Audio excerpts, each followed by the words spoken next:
ভারতে কি থাবা বসিয়েই ফেলল এমপক্স ভাইরাস?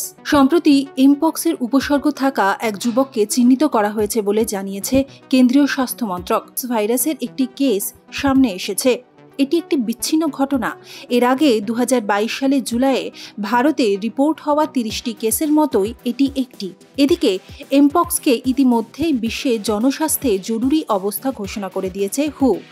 কোভিডের পর এই নিয়ে দ্বিতীয়বার জনস্বাস্থ্যে জরুরি অবস্থা ঘোষণা করল বিশ্ব স্বাস্থ্য সংস্থা। কেন্দ্রীয় স্বাস্থ্য মন্ত্রক জানিয়েছে ওই যুবক বর্তমানে সুস্থ রয়েছেন, তার অন্য কোনো শারীরিক সমস্যা সামনে আসেনি। সম্প্রতি এমপক্সের ক্লেড 1 প্রজাতি নিয়ে সতর্ক করেছিল বিশ্ব স্বাস্থ্য সংস্থা। কেন্দ্রীয় স্বাস্থ্য মন্ত্রক জানিয়েছে আক্রান্ত যুবক এমপক্স ভাইরাসের ক্লেড 2 প্রজাতিতে আক্রান্ত।